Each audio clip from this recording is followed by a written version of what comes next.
Assalamualaikum warahmatullahi wabarakatuh. Alhamdulillah hamdan katsiran thayyiban mubarakan fi ma ba'du.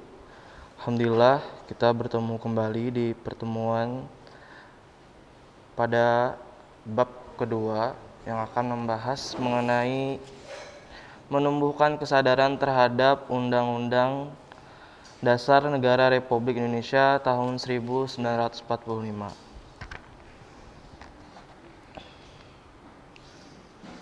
Jadi setelah kalian baca apa itu Undang-Undang Dasar?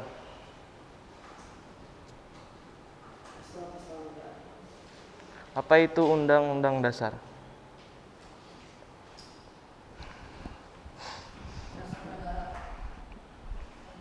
Dasar negara apa? Pancasila. Berarti undang-undang apa? Selain itu ada di halaman 27.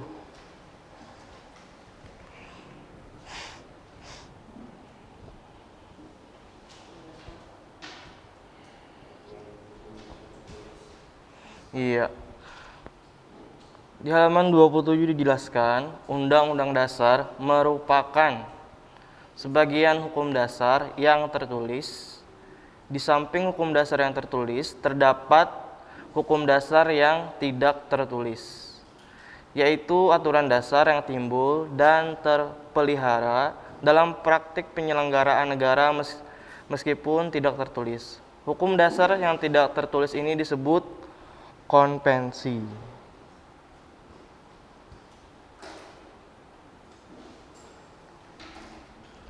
Sebagai hukum dasar, Undang-Undang Dasar Negara Republik Indonesia tahun 1945 merupakan sumber hukum bagi peraturan perundang-undangan dan merupakan hukum tertinggi dalam tata urutan peraturan perundang-undangan di Indonesia.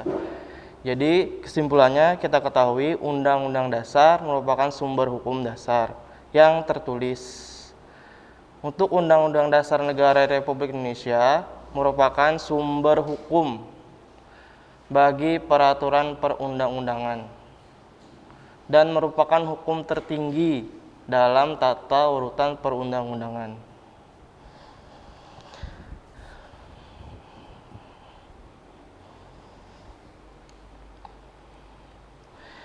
Pembukaan memiliki hubungan yang erat dengan proklamasi kemerdekaan. Pembukaan juga memuat kaidah-kaidah yang fundamental bagi penyelenggaraan negara.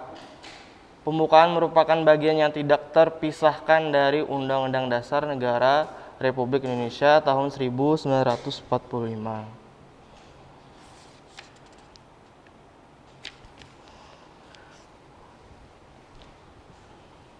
Dan Sistematika Undang-Undang Dasar Negara Republik Indonesia tahun 1945 sebelum adanya perubahan ada tiga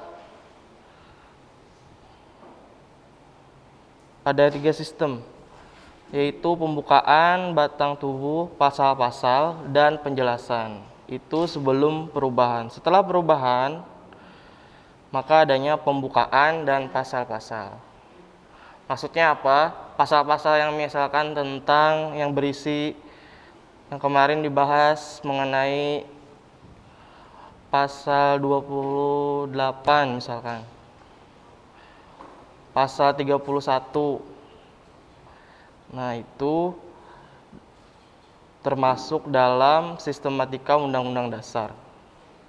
Kalau pembukaan, kita sudah tahu pembukaan ada di halaman 26 itu pembukaan Undang-Undang Dasar. Pasal-pasalnya banyak dibahas, nanti ada dibahas kembali.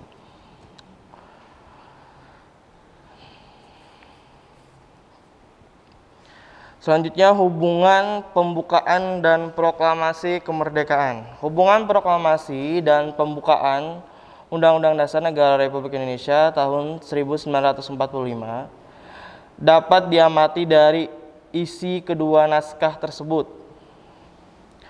Proklamasi kemerdekaan memuat dua hal pokok di proklamasi, yaitu pernyataan kemerdekaan bangsa Indonesia dan tindakan yang harus segera dilakukan dengan pernyataan kemerdekaan. Dilihatkan di halaman 28 di situ, kami bangsa Indonesia dengan ini menyatakan kemerdekaan Indonesia. Hal-hal yang menyangkut pemindahan kekuasaan dan lain-lain diselenggarakan dengan secara seksama dan dalam tempo yang sesingkat-singkatnya. Jadi di proklamasi dijelaskan mengenai pernyataan kemerdekaan. Di alinea ketiga pembukaan Undang-Undang Dasar Negara Republik Indonesia tahun 1945 memuat pernyataan kemerdekaan. Pernyataan kemerdekaan di alinea pertama ini diawali dengan pernyataan bahwa kemerdekaan adalah hak segala bangsa. Di alinea kedua, alasan perjuangan kemerdekaan bangsa Indonesia telah sampai pada saat yang menentukan. Juga dipertegas bahwa kemerdekaan merupakan atas berkat rahmat Allah yang Maha Kuasa dan didorong oleh keinginan luhur. Dengan demikian pada dasarnya alinea 1 sampai dengan alinea ketiga merupakan uraian terperinci dari kalimat pertama proklamasi kemerdekaan. Alinea keempat memberi arah pertanggungjawaban terhadap pelaksanaan proklamasi kemerdekaan. Kemudian isi pokok kedua proklamasi kemerdekaan yaitu tindakan yang harus dilakukan antara lain dengan menetapkan Undang-Undang Dasar Negara Republik Indonesia tahun 1945 yang memuat pembukaan.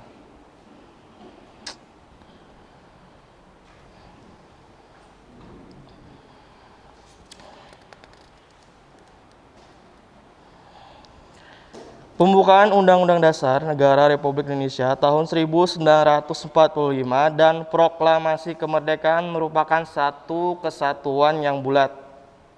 Makna yang terkandung dalam pembukaan undang-undang merupakan amanat dari proklamasi kemerdekaan. Oleh karena itu, alasan berdirinya Negara Kesatuan Republik Indonesia yang diproklamasikan 17 Agustus 1945 dapat dipahami dengan cara mengkaji pembukaan Undang-Undang Dasar Negara Republik Indonesia tahun 1945. Mengubah pembukaan Undang-Undang Dasar pada hakikatnya membubarkan Negara Kesatuan Republik Indonesia yang diproklamasikan 17 Agustus 1945. Itu hubungan dari pembukaan dan proklamasi kemerdekaan.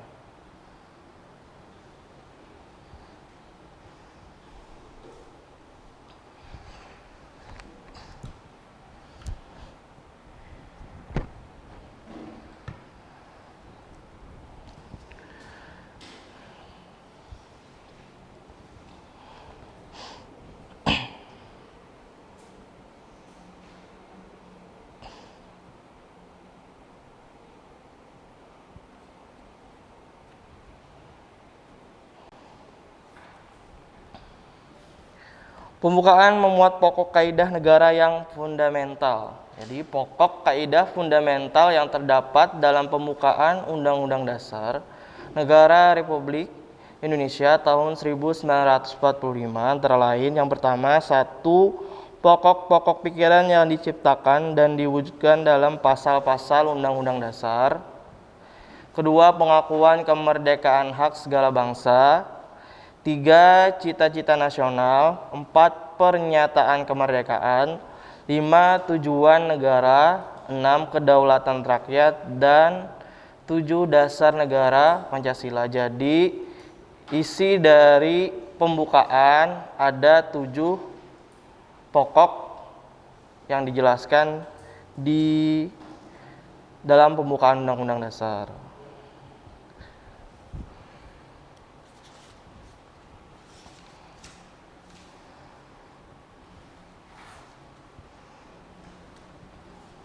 Jadi kesimpulannya, Undang-Undang Dasar itu apa?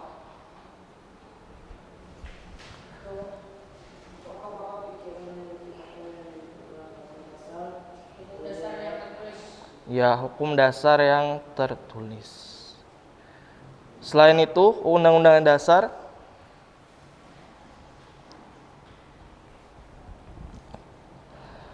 Dasar apa? Merupakan hukum tertinggi dalam tata urutan peraturan perundang-undangan di Indonesia. Hubungan pembukaan dan proklamasi kemerdekaan? Apa hubungannya?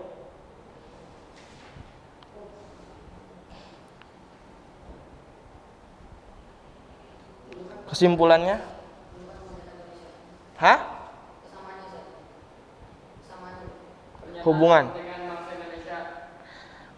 dari proklamasi, kan teks proklamasi dengan teks pembukaan Undang-Undang Dasar, hubungannya apa di antara keduanya? Ya, kemerdekaan. Berarti keduanya sangat berhubungan, satu kesatuan. Istilahnya proklamasi maksudnya pembukaan menjelaskan dari kalimat proklamasi, ya kan? Dijelaskan di buku tersebut. Terus pembukaan tadi intinya memuat tentang kaidah tentang ada 7 pokok kaidah. Apa saja? Ya.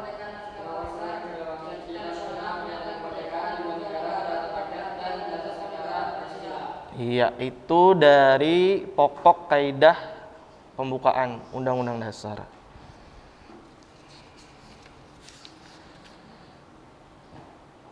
Hukum dasar yang tidak tertulis disebut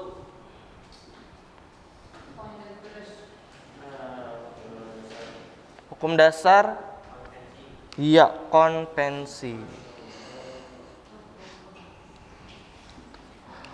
Kalau konstitusi itu apa? Konstitusi.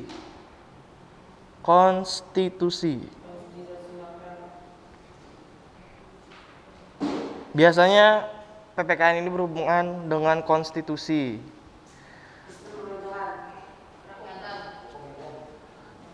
Iya, hukum-hukum. Jadi konstitusi berasal dari bahasa Prancis, yaitu constituer, yang artinya membentuk. Adapun dalam Kamus Besar Bahasa Indonesia, konstitusi adalah segala ketentuan dan aturan tentang ketatanegaraan, undang-undang dasar, dan sebagainya. Undang-undang dasar suatu negara. Dengan demikian, secara sederhana, konstitusi dapat diartikan sebagai suatu pernyataan mengenai bentuk dan susunan suatu negara yang dipersiapkan sebelum atau sesudah negara yang bersangkutan berdiri. Jadi sebelum atau sesudah negara tersebut berdiri.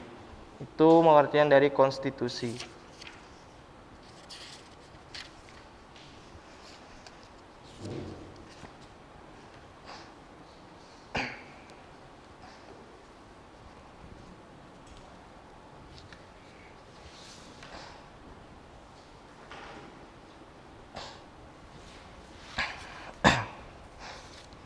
Iya, selanjutnya makna alinea pembukaan Undang-Undang Dasar Negara Republik Indonesia tahun 1945.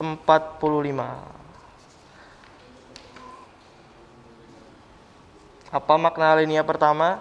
Ada yang tahu?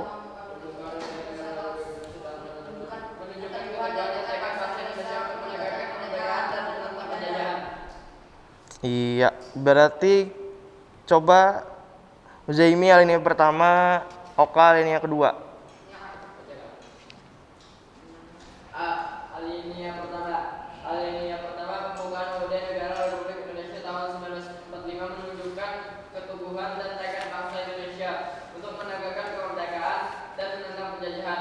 Pernyataan ini tidak hanya tekad bangsa untuk merdeka, tetapi juga berdiri di barisan paling depan untuk menghapus penjajahan di muka bumi.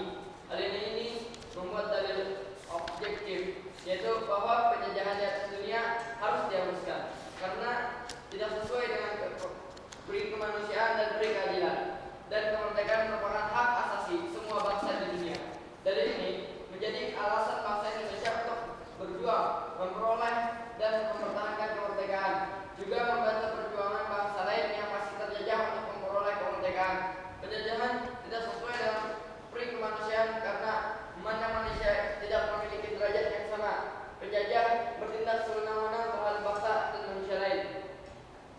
Sejarah bangsa Indonesia selama penjajahan memperkuat keyakinan bahwa penjajahan harus dihapuskan. Juga tidak sesuai pri keadilan karena penjajahan memperlakukan secara diskriminatif. Manusia diperlakukan secara tidak adil, seperti perampasan kekayaan alam, penyiksaan, pemaksaan untuk kerja roti, perbedaan hak dan kewajiban. Pernyataan ini objektif karena diakui oleh bangsa-bangsa yang berada di dunia. Alien yang pertama juga mengandung dalil subjektif, yaitu aspirasi bangsa Indonesia untuk melepaskan diri dari penjajahan. Bangsa Indonesia telah berjuang selama ratusan untuk memperjuangkan kemerdekaan Indonesia. Perjuangan ini didorong oleh penderitaan rakyat Indonesia selama penjajahan dan kesadaran akan hak sebagai bangsa untuk merdeka. Perjuangan juga didorong keinginan supaya kehidupan yang bebas. Maka rakyat Indonesia menyatakan kemerdekaan Indonesia seperti ditegaskan dalam alinea ketiga. Cukup. Bukan memenuhi negara. Cukup. Indonesia. Jadi yang dijelaskan Huzaimi tadi di alinea pertama, kita mendengar adanya dalil objektif dan juga dalil subjektif mengenai alinea pertama. Alinea pertama tadi apa? Isinya ya, bahwa sesungguhnya kemerdekaan itu ialah hak segala bangsa, dan oleh sebab itu maka penjajahan di atas dunia harus dihapuskan karena tidak sesuai pri kemanusiaan dan pri keadilan. Maknanya sudah dijelaskan di mengenai alinea pertama tadi. Sekarang alinea kedua, dan perjuangan pergerakan kemerdekaan Indonesia telah sampailah kepada saat yang berbahagia dengan selamat sentosa menghantarkan rakyat Indonesia ke depan pintu gerbang kemerdekaan negara Indonesia yang merdeka, bersatu, berdaulat, adil dan makmur. Alinea kedua, Oka.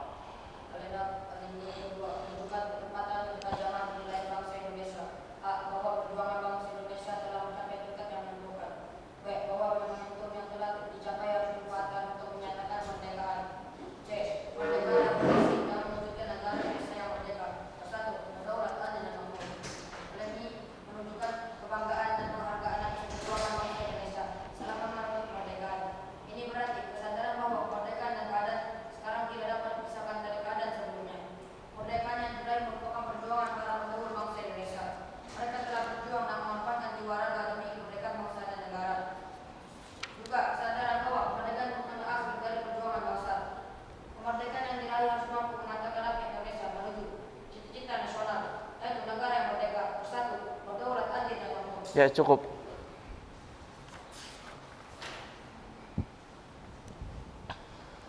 Alinea ketiga, atas berkat rahmat Allah yang Maha Kuasa dan dengan didorongkan oleh keinginan luhur supaya berkehidupan kebangsaan yang bebas, maka rakyat Indonesia menyatakan dengan ini kemerdekaannya. Jadi di alinea ketiga apa yang dijelaskannya, Syed? Alinea ketiga. Ya.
Ya.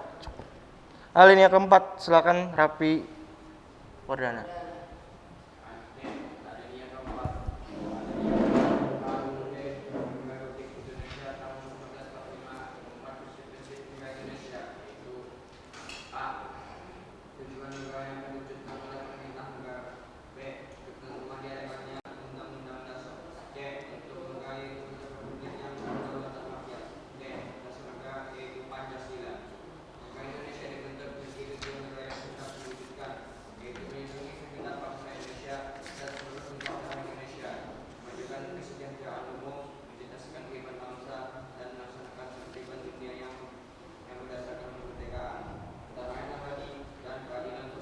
Ya, cukup. Nah, jadi sudah dijelaskan mengenai alinea pertama, kedua, dan ketiga. Makna dari pembukaan Undang-Undang Dasar Negara Republik Indonesia tahun 1945. Ada pertanyaan? Insyaallah selanjutnya kita akan bahas mengenai kedudukan dan fungsi Undang-Undang Dasar Negara Republik Indonesia tahun 1945 di halaman 36 dan seterusnya. Ada pertanyaan?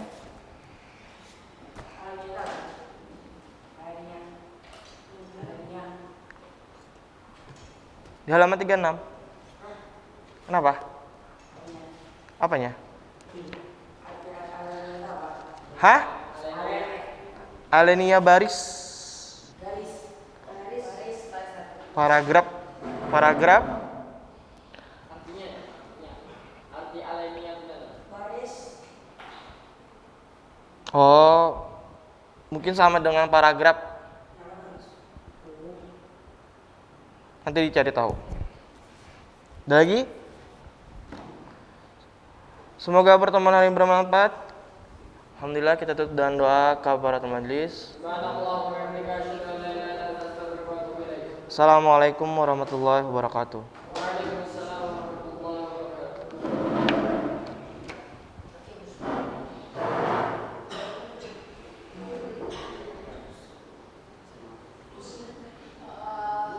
Nilai PKN-nya kenapa? Ya. Susah ya soalnya.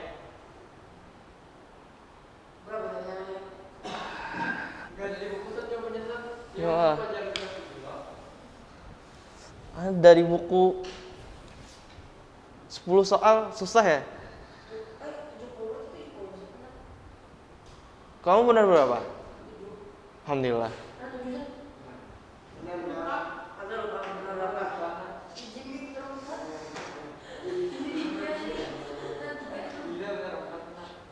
Ada yang benar semua nggak? Soalnya kan yang dibagi.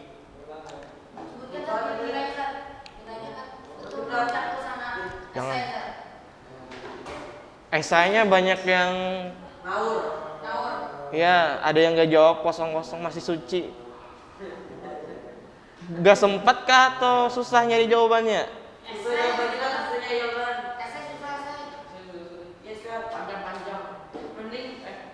Nomor 1 tuh bisa dijawab perjanjian luhur. Menurut antum gimana? PIPS menurut antum pendapat kami gimana ininya? Nah ini yang maksudnya misalnya Oh, menurut antum maksud dari alinea ini apa? Jadi saya akan memahami namanya. Harus dengan bersandar teorinya juga. Kalau pakai pendapat jawabannya